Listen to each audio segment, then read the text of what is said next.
बघा, मागच्या व्हिडिओमध्ये आपण जवळजवळ सगळी प्रेपोजिशन संपवली. काही महत्त्वाची वाक्य मी तुम्हाला समजून सांगितली.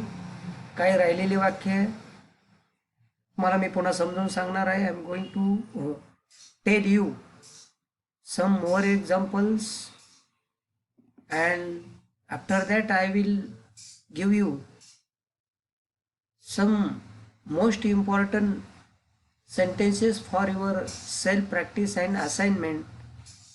You have to study all the prepositions carefully, and you have to recite more and more phrases and their uses of sentence in English. आता बघा, इन वापरलेला आहे मध्ये. जसं मी तुम्हाला सांगितलं, there are 50 student in my class. Annasaheb Lathe was the first finance minister of Bombay. It of आलेला आहे पुन्हा. चाचीचे मुंबईचा in the first Congress ministry. याच्या अगोदर ते वाक्य आपण घेतलेलं आहे. इट ऑफ आलाय, इन आलाय, का आलाय समजून घेत चला, नुसतं वाचू नका. Here in is used for speaking the thing. बाबीचा उल्लेख करण्यासाठी या ठिकाणी इनचा वापर केलेला आहे. ही also came in contact with Shahu Maharaj. To come in contact with अशी फ्रेज मी तुम्हाला लिहायला सांगितली आहे. Don't go in contact with the patient who are suffering from those who are suffering from कोविड-19. कोविड-19च्या आजार ज्यांना झालेला आहे त्यांच्या कॉन्टॅक्टमध्ये without mask and sanitizer. Generally try to avoid to go in contact with the patient who are suffering from कोविड-19, who are suffering from other infectious diseases. आलं लक्षात?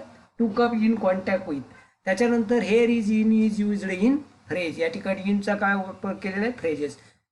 त्याच्यानंतर in May 1914 the statue of Queen Victoria was defaced with tar. काळं फासलं त्याला. In 19 म्हणजे एखादा सालाचा उल्लेख असेल, महिन्याचा in last week, in first week, काय असेल ते इन इयर. मी याच्यावर सांगितलं air in is used to mention month and period. इकडे या ठिकाणी इनचा उपयोग केलेला आहे to show month and period. यावरून हे सिद्ध होते की शब्दकीय अवयवांचे कार्य मर्यादित नसून ते त्या वाक्याच्या संदर्भानुसार होईल. Prepositions have vast work. असं लिमिट नाही आहे ते. आता या ठिकाणी एक्झरसाइज म्हणून दिलेलं आहे बघा. एक्झरसाइज दिलेला आहे. You obtain the first view of the great Buddhist cave heaven diadash sheer rock. You obtain the भाषांतर करायचं. obtain the first view of the great Buddhist caves heaven कोरलेले in sheer rock. आता इकडे with नाही येणार, अखंड दगडामध्ये कोरलेले आहे. You pass much flat country dash the way. dash in the way किंवा ऑन द वे. हे सगळं तुम्ही आता भरायचं आहे. एकापासून सगळं भरायचं आणि काय अडचण आली तर मला विचारायचं आहे. हे बघा वरती किती दिले, 12 आर गिवन. त्याच्यानंतर प्रेपोजिशन्स हे बघा इथं दिलेले आहे. जवळजवळ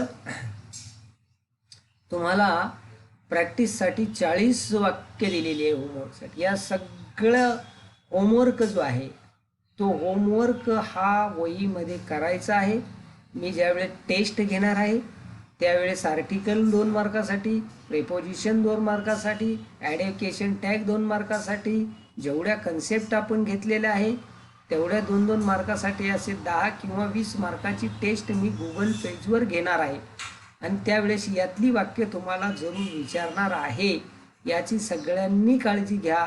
घरी अभ्यास करा, आरोग्याची काळजी घ्या. इकडे तिकडे उगाच भटकू नका. तोंडाला मास्क लावा, सॅनिटायझरचा वापर करा, रिकामे इकडे तिकडे काही फिरू नका. आलं लक्षात?